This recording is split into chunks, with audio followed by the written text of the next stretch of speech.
Хэрвээ та өөрийнхөө үн цэнийг огтхонч мэдэрч чадахгүй байгаа бол таны ажлын газрынхан, таны хүрээлэл, таны найзууд чинь ерөөсөө таныг хүндэлдэггүй, үнэлдэггүй. За эсвэл гэр бүлийнхэн, найз залуу, нөхөр эдгээр хүмүүсээс илүү их хайр, халамж, хүндэтлэлийг хүлээж авахыг хүсэж байх юм бол өнөөдрийн бичлэг танд зориулагдсан. Сайн бацгаана уу манайхаа, шинэ бичлэгтээ тавтай морил. За би сая бичлэгээ эхлэхээс өмнө айгүй тийм хүнд зүрхэнд хүрсэн асуултуудаар эхэлсэн байгаа. Гэхдээ яг энэ асуудлуудыг эдгээр бүх зүйлсийг би яг өөрөө туулж исэн. Ер нь анханасаа би тийм бусдын хүндлэлийг авсан, тийм бусдын нүдэнд туссан тийм охин байгаагүй. Гэхдээ энэ олон жилийн турш би яг өөр дээрээ ажиллаад эдгээр бүх асуудлуудыг оронгоор нь өөрчилсөн байлээ. Тэгээ одоо эсэргээрээ би ингээд байнга бусдаас хүндлэлийг авдаг. Надаас ах ихч хүн байсан ч гэсэн намайг та гэж дууддаг. Найзуудын хувьд ч гэсэн яг адилхан би өмнө нь дандаа юу гэж гомдолдог байсан бэ гэхээр энэ найз маань тэр найз маань намайг ерөөсөө тоохгүй байна гэж гомдолдог байсан бол одоо надтай уулзсан хүн болгон миний найз болох гэж хичээдгээс гадна би хүссэн залуутайгаа яг үнийг хэлэхэд болцож чадна. Гэхдээ яг үнийг хэлэхэд надад тэгэж болцоонд явах цаг байдаггүй. Тэгээ өнөөдөр би та бүхэнд яг тийм зан авир гаргуул чи эдгээр зүйлийг татаж чадна гэж ярихаасаа илүүтэйгээр яг ямар үйлдэл хийж байж тэр бусдын анхаарлыг татсан дур булаам эмэгтэй болох вэ гэдэг талаас хуваалцъя. Эхний зарчим маань юу вэ гэх юм бол mirror self буюу өөрөө өөрийгөө толдох гэдэг энэ зарчим байгаа. Одоо та өөртөө байгаа асуудлуудаа бодоод үзээрэй. Магадгүй таны ажлын газрынхан чинь таны чадварыг ерөөсөө үнэлдэггүй байж магадгүй.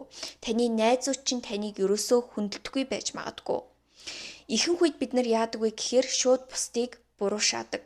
Энэ ажлын газрынхан тийм, би энэ ажлаас гарна, эсвэл манай энэ найз токсик гэх мэт жишээний. Ихэнх үед бид нар гаднах зүйлсийг буруу шаадаг ч гэсэн гол асуудал нь танд байвал яах вэ? Таны ажлын газрынхан чинь ерөөсөө таныг хүндэлдэггүй.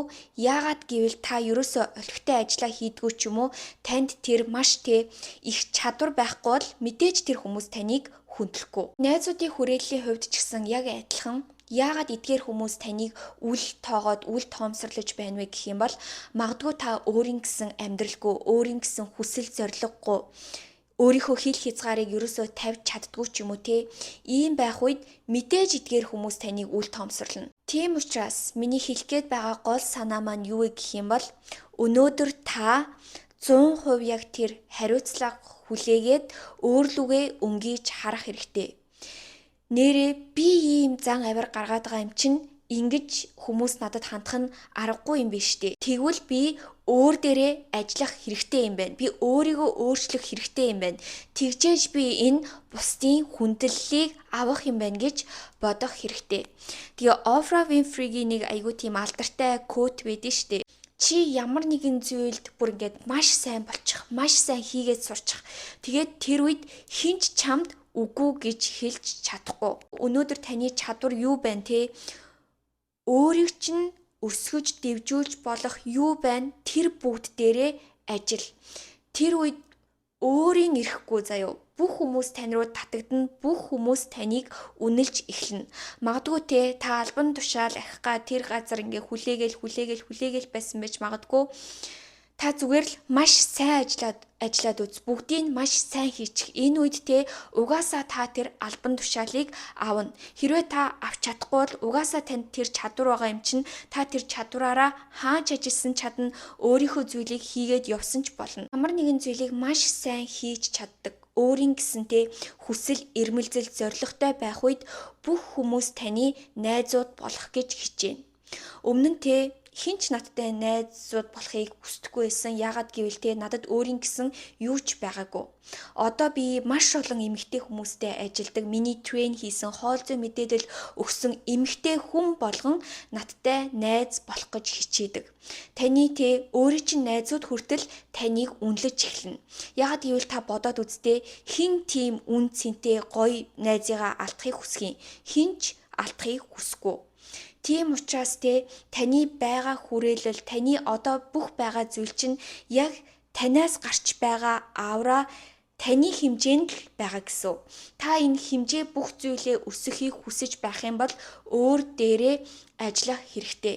Тэгээ эмэгтэй хүмүүсийн хувьд гэх юм бол бид нартэй энэ гоо сайхан гаднах төрх үс бие арьс гэд бүх зүйл дээрээ ч ихсэн анхаарах хэрэгтэй. Энэ гаднах төрхтэй ямар нэгэн зүйлийг хийхэд ч юм уу бүтээхэд те бусдын хүндлэлийг авахд ч ихсэн маш их нөлөөлдөг. Таны энэ гаднах харагдаж байгаа төрх, таны тархин дотроо юу бодож байгаа, энэ ухаалаг байдал, таны энэ доторх хүн гэд те бүх зүйл чинь маш их чухал.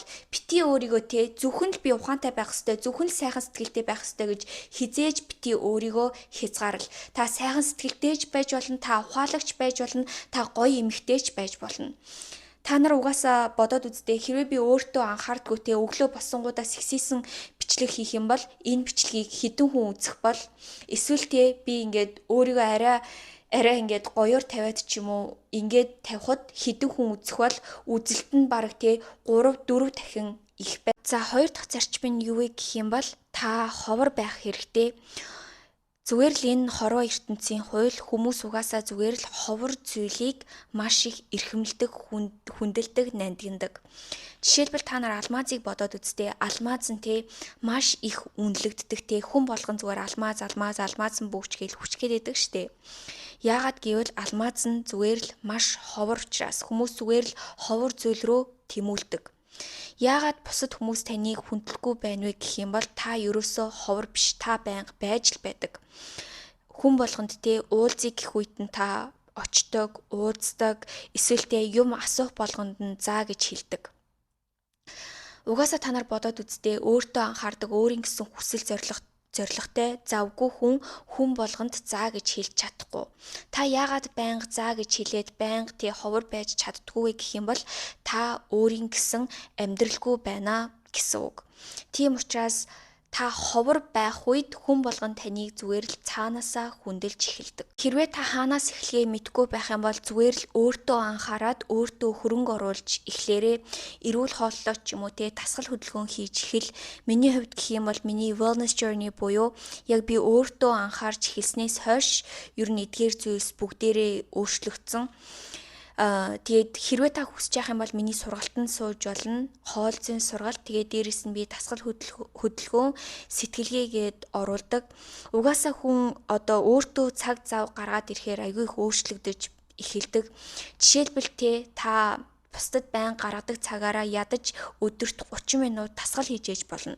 Та эрүүл хооллоод эхлэх үед хүн болгон гадуур хооллыг гарыг ууй гэж хэлэхэд тгий гэж хэлж чадахгүй. Яагаад гэвэл та өөртөө өгсөн амлалттай, дэглэмтэй явж байгаа учраас. Одгүй танд анх эвгүй санагдаж эхлэн та бусдад байнга заа гэж хэлдэг байжгаад гинт би эрүүл хооллоо үгүй гэж хэлэхэд зарим найзууд чинь таныг орхиод явчих магадгүй. Гэхдээ эдгээр хүмүүс дотроо таныг маш их үнэлж эхэлдэг заяа. Вау, энэ ямар амар зарчимч болсон, ямар амар тийм болсон, ямар амар өөр болсон гэд өөрийн ирэхгүй таныг хүндэлж эхэлдэг.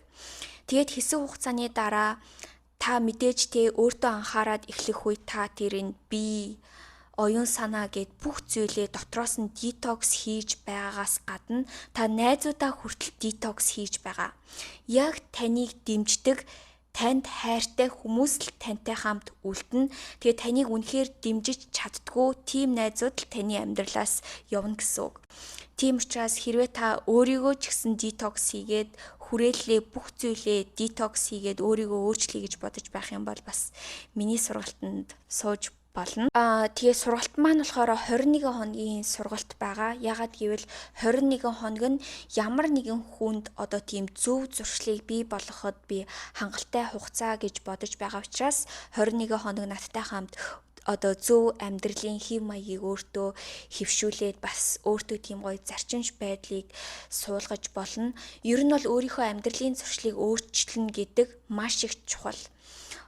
Яг одоо таны байгаа байдал бүх зүйл чинь байгаа зү юуны үр дүн бэ гэх юм бол таны өдөр болгон хийж байгаа үйлдэлийн чинь үр дүн. Та эдгээр зүйлсээ өөрчлөхгүй бол та хизээч өөрчлөгдөхгүй. Ямар ч янз бүрийн витамин, янз бүрийн эм, тариа юу ч танд нөлөөлөхгүй. Та амьдралынхаа хэв маягийг өөрчлөхөөс нааш. Ер нь болоогоо зү тэ хүн өөрийн гэсэн амьдралтай, өөрийн гэсэн ертөнцтэй байна гэдэг үнэхээр гоё зүйл. Тэгээд ер нь бол миний хувьд ч гэсэн би яг өөртөө анхаарч эхлээд өөрийн гэсэн амьдралтай болсноос хойш миний бүх зүйл ер нь дагаад ер нь бол хүн өөрийн гэсэн амьдралтай, өөрийн гэсэн гоё ертөнцтэй байна гэдэг үнэхээр чухал. Миний хувьд ч гэсэн те би яг өөрийн гэсэн хүсэл зорилго мөрөөдөл, өөрийн гэсэн ертөнцтэй болсноос хойш бүх зүйл дагаад өөрчлөгдсөн. Өмнө нь ер нь бол би дандаа хүмүүс дээр тулгуурлаж гэх юм уу, хүмүүсээс маш их хамааралтай байсан гэх юм уу. Би өөрөө айгүй тийм сэтгэл догдолтой хүн баггүй юу. Тэгэл нэг залуутай дээтэнд явна ч юм уу, нэг найзтайгаа уулзна гэх юм бол би ингээл хэдэн өдрийн өмнөөс ингээд догдолчдөг заяо. Тэгэл хүлээж гал тэр найзтайгаа уулзах цаг маань өөрчлөгдөөч ч юм уу, тэр найз маань надтай уулзахаа болчих юм бол би бүр ингээл амар уур хүрээл бүр ингэ сэтгэл хөдлөлөө ерөөсөө барьж дийлдэхгүй байсан. Уйл марч юм шиг бараг тийм мэдрэмж төрдөг байсан. Тэгсэн чинь одоо бүр ингээд шал өөр болцсон байгаа байхгүй юу? Бүр ингээд хин нэг надтай уулзаж чадхааргүй болно шүү дээ. Ямар нэгэн миний төлөвлөгөө өөрчлөгдөх юм бол би бүр эсэргээрээ баярлдаг болсон заяа. Яагаад гэвэл би дандаа завгүй ээжэдэг. Тэгээд ашгүй дээ. За тэгвэл амраад авъя. За тэгвэл энэ бизнесийнхаа ямиг амжуулчих. Энэ YouTube-ээ хийчих. Энийг эдит хийчихгээд зүгээр л намайг тойроод зүгээр л миний ертөнц байдаг болсон. Яг үүнийг дагаад бусад хүмүүс намайг айгүй хүнддэг болсон заяа. Өмнө нь намайг тэгэж канселдах хүн ч гэж байхгүй. Гэхдээ надтай үргэлж миний цаг завд тохируулж уулзах хүмүүс байдаг. Одоо хүмүүс над руу юу гэж бичдэг вэ гэхээр найз нь чамайг завгүйг мэдэж байгаа. Завтай үедээ хэлээрээ. Найз нь тэгээд ингээд яваад очие, ингэж ажиллаа амжуулъя гэд тэр хүмүүс ч гэсэн зүгээр л намайг миний цагийг хүндэлж байгаагаараа надад хайртай намайг эрхэмлдэг гэдгээ илэрхийлж байгаа байхгүй юу? Тэгээд зөндөө олон бас над руу DM ирдэг байхгүй юу? Тэгээд зөндөө олон миний YouTube-ыг үздэг эмэгтэй хүмүүс над руу юу гэж бичдэг вэ гэхээр би таныг завгүй гэдгийг мэдэж байна. Гэхдээ эдгээр асуултанд та чадхаараа хариулаад өгөөч гуйж ийн гэд айгүй хөөрхөн бичсэн байжээдэг. Тэгэхээр та үн цэнтэй байх тусам таныг хүмүүс хүндлэнэ. Та үн цэнтэй чадвартай нэгэн байх үед бусад бүх хүмүүс таныг хүндлэнэ. Эсрэг хүүснийхээ хувьд ч гэсэн би өмнө нь бусдын нэг нүдэнд тийм тусдаг хүн байгаагүй байхгүй юу? Тэгсэн чинь одоо ингээл зөндөө олон хүмүүс надтай ингээл болцоонд явах гэж маш их хичээдэг. Тэгээд нэг залуу надаа юу гэж хэлжсэн бэ гэхээр гэхдээ би чамаа ингээд одоо хүртэл найз залуугүй байгааг чинь ингээд гайхаад ах юм. Чамааг харахаар чи ингээд ямар ч залууг өөрийнхөө найз залуу болгоод авчиж чадхаар тийм бүх юмд бүрдсэн гоё эмэгтэй гэд тэгж хэлжсэн. Гэр бүлийн хүн хүртэл ингээл намайг амар хүнлээд хэлж байгаа байхгүй юу? Би ингээл дүү, аав, ээж гэдэг эдгээр хүмүүсээсээ ч гэсэн маш их тийм хүндлэлийг авдаг болсон байсан. Мэдээж таны нөхөр ч юм уу эсвэл эхнэр чинь аав ээж чинь таныг нөхцөлгүйгээр хайрлана. Гэхдээ энэ нь та өсөж дэвжиж өөрийгөө өөрчлөх хэрэггүй гэсэн үг биш. Бид нар үргэлж өсөж дэвшиж өөрийнхөө хамгийн гоё хувилбарыг бий болгож байх хэрэгтэй. Тэр үед эдгээр хүмүүсийн бүр ингээд хандлага нь хүртэл өөрчлөгдөж эхэлдэг. Өмнө нь магадгүй эдгээр хүмүүс зүгээр л таныг хайрладаг байсан байж магадгүй. Гэхдээ таныг илүү хайрладаг, илүү их хүндэлдэг, тантай илүү их тийм гоё харилцааг бий болгодог болно. Тийм болохоор өнөөдрийн гол мессеж юу гэх юм бол хэрвээ та бусдын хүндлэлийг авахыг хүсэж байх юм бол эхлээд өөрийгөө хүндэл, өөрийнхөө бие хүндэл, зүгээр л өөртөө тэр бүх хүндлэл, хайр, цаг зав бүх зүйлээ зарцуул. Бусад зүйлс бүгдээрээ тэр үед таныг дагаж эхэлнэ. За тэгээ удахгүй бүгдээрээ миний сургалтын дээр уулзаад өөрийнхөө хамгийн гоё төгс хувилбарыг надтай хамт бүтээгээрэй.